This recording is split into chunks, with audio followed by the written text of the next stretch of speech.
Hello, this is Kieran Webster. We're going to be talking about the different concerns, benefits, and psychological effects of gaming. And whilst we're doing this, to be over a recording of Counter-Strike Global Offensive, and let's jump right into the concerns of gaming.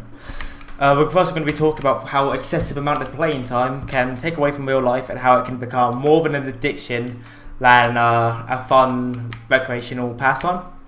With how gaming can become very immersive, very competitive, and there's a lot of ways that it just keeps you hooked on playing. And with this, and this can also be concerned, this can take you away from meeting up with other people, having friends, having social relationships, maybe even getting jobs. And this can also lead into another point, which is about the educational effects that is a concern of gaming. Is that there are good things that it can help towards education, but it can also become a very negative thing and damage it, because once again, games can become very addictive and time consuming. As it becomes very addictive, time consuming, and if you spend more and more time playing video games, you might have less and less of your time being spent towards stuff you need with your grades and anything along that line.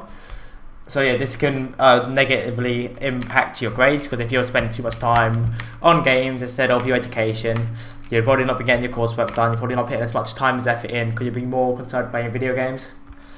And without education, you're probably not going to earn as much money, which also comes to another point of video games, and gamers normally spend a lot of money. Especially games more recently, because technology is getting better with the new Oculus Rift and stuff like that coming out now. There's new hardware that people buy, and there's a new console, people normally buy that, as well as games when they come out. And also games are having a lot of more microtransactions inside the games now. With a game like Counter-Strike having the skin system and wanting people to buy the skins and just regularly spend money. Other games, like I know, smaller game example like Candy Crush or something along that line, will have people pay in direct returns and help them in a game, which that can normally become directly attached to a debit card, credit card, or a source of payment, and you end up just throwing a lot of money into video games, which you could actually spend on more serious things. I know, food, your family, presents. You can miss a lot of things because you're too busy worried about spending money into this.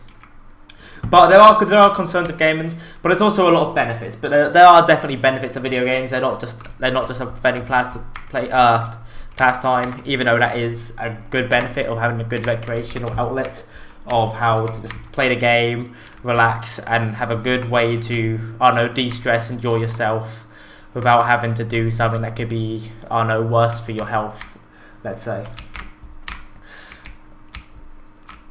One of these effects can be your hand-eye coordination, which does improve when playing video games, because with most games, with a console, you got a controller where you're looking at a screen and you're moving a controller as you're seeing things on the screen.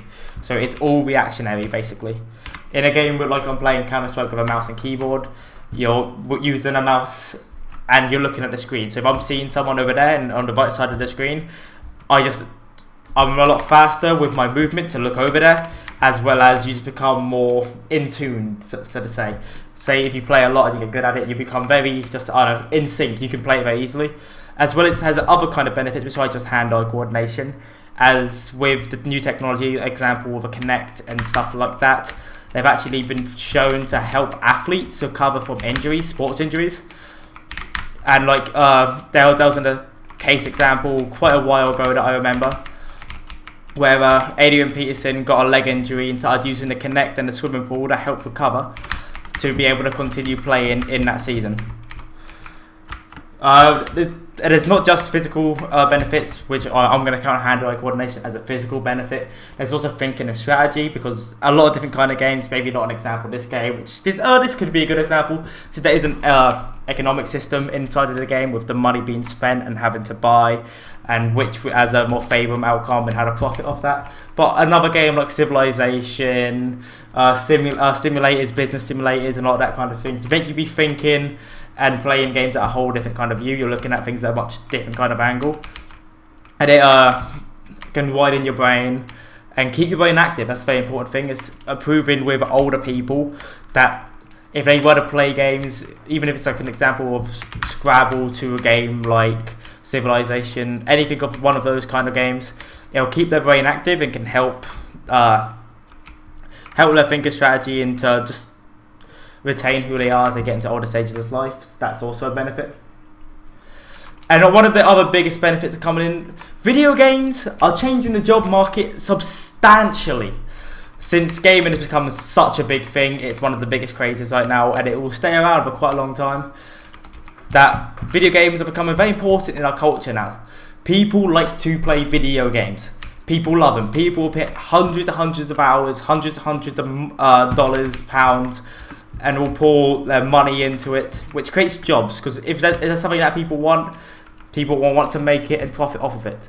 So it's opening up jobs with a lot of people becoming game designers or stuff along that line, becoming more technology-based work employees instead of just, I don't know, creating a wheel. I don't know, really poor example, but you understand the premise. There's also creating whole new different kinds of jobs with like YouTubers, streamers, entertainment as becoming a way to make money as well. So maybe you don't even have to even make a game, you could be playing a game, people will enjoying your content and be able to get money that way. And video games are very addictive, and there's obviously going to be psychological effects. This is a good example for one of those effects, which is competitive gaming. This is going to keep you playing. There's a ranking system in there's a ranking system in this, which can also go into leveling. People like to level up. There's a high rank. A lot of people want to achieve the highest rank, and leveling can keep giving you a goal to push to, as well as the competitive aspect of you are beating other players. Playing this game, I know that I just killed another player right there and there. These are other people that I am beating right now, and I know that gives a very good feeling. It's like competitive. It is pushing you forward. I know, for my case, I'm a competitive person. I like to beat other players. I like to know that I am better than this person. I am killing this person. I will win that game. That is a very competitive side. That is a big drive, at least for me when I play video games. And other ways this can be benefit is with high score games. There's another kind of competitiveness, so to say, is that with high scores, people like to have a high score. They want to be top of the leaderboard. They want to get to the top, and they always want to beat themselves. It seems that people will keep playing a game, keep coming back to it, to keep just getting better and better, and get higher scores. And it's also once again going to level. People want to keep getting up. It's a goal they want to reach. The goal could be a higher score, could be your level, and that can keep someone playing for a very long time. With competitive games stuff like this, you normally get a group of people you play with. And these people are maybe all be competitive people. You seem to find people that are similar to you. And one of the big things is can create peer pressure. Peer pressure to play more if you're playing with a competitive group of people and they want you to do good.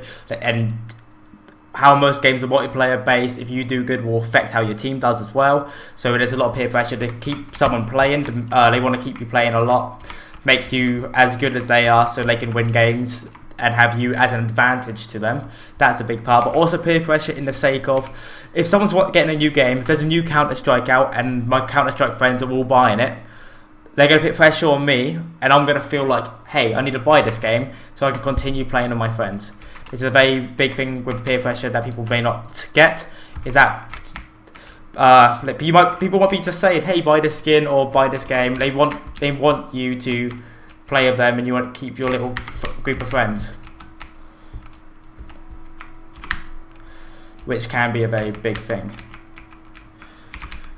But yeah, finally, I've touched on this a little bit earlier. Video games are very fun. Video games can be a good way to relax, let out stress, let out steam, and you can maybe want to sit down, play a game because you enjoy it. Like same thing as if watching a movie or listening to music. Other things that people may find enjoyable and fun, that you might just find it fun. This might be a very good way to relax, maybe hit some of the other things, being competitive, you like to level, stuff like that. But since they are fun, people want to complete play them, people like to do things that are fun, they're a very good pastime, and this can keep someone wanting to come back to it, to experience the fun and to enjoy themselves. And this was my video over the concerns, benefits and psychological effects of gaming. Thank you very much for watching, and goodbye.